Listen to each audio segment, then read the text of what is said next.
சாரப்பாம்புங்க, தோல் உரிக்குது. ஆனா நல்ல பாம்பு சாரப்பாம்பு ஒரே மாதிரி இருக்கும். கொஞ்சம் கவனம் இல்லாம பண்ணிட்டோம்னா கூட போச்சு. இந்த ரெஸ்கியூல ஸ்னேக் வந்துட்டு ஒரு நிறைய ஜல்லிக்கல்லு கடியில போய் ஒளிஞ்சுக்கிட்டு இருக்கு. ஏன்னா அது அதோட ஷெட்டிங் பீரியட்ல இருக்கு. ஷெட்டிங் பீரியட்னா அது அதோட ஸ்கின்னை ஷெட் பண்ணும், விச் மீன்ஸ் அதோட தோல் உரிக்கிற பருவத்துல இருக்கு. இது மஞ்சங்காரணை அப்படிங்கிற ஒரு கிராமம். இங்க இந்த வீட்டுக்கு வெளியே இருக்க அந்த கல்லு குவிச்சு வச்சிருக்காங்க, அதுல ஒரு பாம்பு இருக்கு அப்படின்னு சொல்லி கூப்பிட்டுக்கிறாங்க. ஆக்சுவலாக இதுக்கு பின்னால் அந்த ஒரு கதவு தெரியுது இல்லையா, அதுக்குள்ள ஒரு 2 குழந்தைகளை வச்சு கதவு சாத்தி வச்சிருக்காங்க. பாம்பு இருக்குது வெளியே வந்துடாதுன்னு சொல்லி. அவ்வளோ பெரிய அச்சம். இந்த பாம்புகளால் ஏற்படுற இன்னல்கள் தாக்கம் கிராமப்புறங்களில் அடிக்கடி சந்திக்கிறதால அதன் மீது அச்சம். இப்போ அந்த கல்லு குவியலுக்கு மத்தியில் நம்ம பாம்பை பார்த்தாச்சு. ஸோ அது ஸ்னேக்ஸ்க்கு எப்போவுமே அது யூஸ்வலி ஒரு 6 days டைம் பீரியட் எடுத்துக்கோன்னு வச்சுக்கோங்களேன். கொஞ்சம் கொஞ்சமாக அதுக்கு வந்துட்டு ஐசைட்டோட சேர்த்து அது கண்ணுக்கு மேலேயும் ஒரு லேயர் ஃபார்ம் ஆகி தான் அது அப்படியே பாடி ஃபுல்லாக கவர் ஆகும். ஸோ அந்த லேயரும் சேர்த்து அதுக்கு கொஞ்சம் பிளர் ஆகிட்டே வரும். ஸோ 4th or 5th டேயில் வந்துட்டு அது ரொம்பவே பிளர்டாக இருக்கும். ஸோ இந்த ஷெட்டிங் பீரியடில் மோஸ்ட்டாக ஸ்னேக்ஸ் வந்துட்டு அதுங்களுக்கு ஃபுட் எடுத்துக்காது. ஏன்னா அதுங்களுக்கு ஐசைட் வந்துட்டு ப்ராப்பராக தெரியாது. எங்கேயாச்சும் ஒரு இடத்துல போய் அது ஹைட் ஆகிக்கும். அண்ட் ஏதாச்சும் கரடு முரடாக இருக்க சர்ஃபேஸில் போயிட்டு அதோட பாடியை ரப் பண்ணி அதோட ஸ்கின்னை வந்துட்டு அது ஷெட் பண்ணும். ஸோ அந்த ப்ராசஸ்க்காக தான் இந்த ஸ்னேக்கும் இங்கே ஒளிஞ்சிருக்கு. அது ஆல்மோஸ்ட் ஸ்கின் ஷெட்டிங் ப்ராசஸ் இன்னும் ஒரு 10 to 15 minutes நாங்கள் டிலேவாக போயிருந்தா அது அந்த ப்ராசஸை முடிச்சுட்டு அது போயிருந்திருக்கும்.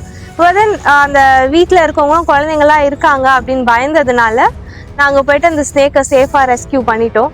அண்ட் ஹாப்பிலி அவர் ரிலீஸும் ஆகிட்டாரு. ஹோப்ஃபுல்லி இந்நேரத்துக்கு அவர் ரிலீஸ் ஆன பிளேஸில் அவரோட ஸ்கின்னை ஷெட் பண்ணிவிட்டு அவரோட ஷெட்டிங் பீரியட்லாம் முடிஞ்சு ஹாப்பியாக ஹண்ட் பண்ணிட்டு ஜாலியாக சுற்றிட்டு இருப்பாரு. நான் அவன் இதில் இருக்கான், ஷெட்டிங் தோல் உரிக்குது, தோல் உரிச்சிட்டு தோல் உரிக்குது. சாரப்பாம்புங்க, தோல் உரிக்குது. ஆனா நல்ல பாம்பு சாரப்பாம்பு ஒரே மாதிரி இருக்கும். கொஞ்சம் கவனம் இல்லாம பண்ணிட்டோம்னா கூட போச்சு. அதுக்காக தான் அந்த கல்லு உள்ள போய் நிக்குது. கடிக்கும் சாரப்பாம்புமா.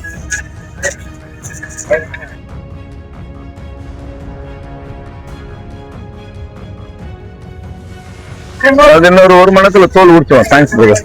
இது ரொம்ப முக்கியமான டாக்ஸ். சரியான பவர் இருக்கும் இதுல.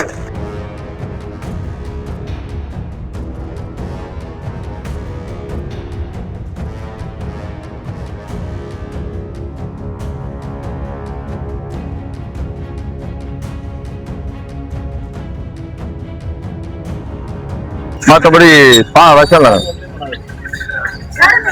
கடிக்கும், விஷம் கிடையாது. கடி வலிக்கும், ரத்தம் வரும், விஷம். புதிய விஷம் என்ன பாம்பு கேட்டுங்க? நல்ல பாம்பு, கண்ணாடி வீரியன், கட்டி வீரியன், சுட்டு வீரியன், 4 பாம்பு தான். 4 பாம்பு தான். தோல் உரிக்கிறதுக்காக தான் அவ்வளோ இருந்துருக்குது. இல்லைன்னா போயிட்டுருக்கோம். எத்தனை மணி சார் போடுங்க யூடியூப்ல? செட்டில் ஆயிடுச்சு பத்தியா. முதல்ல ரொம்ப கோபமா இருந்தது, செட்டில் ஆயிடுச்சு. பிடிக்கும் போது கடிச்சுது. வண்டி சாவி வண்டியா பாருங்க. சரி அது சின்ன பாம்பு பிடிச்சி பார்த்து இருக்கு. பெரிய பாம்பு பிடிச்சா கூட பரவாயில்ல. பெரிய பாம்பு பாருங்கம்மா, பாக்கணுமாமா. இது சாரை பாம்பு, நஞ்சற்ற பாம்பு. இந்த பாம்புக்கு எவ்வித பாதிப்பும் இல்லாமல் அங்கிருந்தவர்களுக்கு பதற்றம் தனியும் வகையில் அந்த பாம்பு பாதுகாப்பாக மீட்கப்பட்டது. பின்பு இந்த பாம்பு அதை கேட்ட இடத்துல பாதுகாப்பாக விடுவிக்கப்பட்டது. நன்றி. விடுவிக்கப்படும் அந்த நேரத்தில் இந்த பாம்பு அந்த பைக்குள்ளே போகுது. இயல்பாக பாம்புகள் மறைந்து வாழ அல்லது இருட்டா இருக்கிற இடத்துல தான் இருக்க விரும்பினால் திரும்ப திரும்ப பைக்குள்ளே போகுது. இதன் அந்த மேல் தோலை பார்த்தீங்கன்னா தெரியும், அது உரிக்கிற நிலையில் இருக்கிறது இந்த பதிவில் நல்லாவே தெரியும். நன்றி.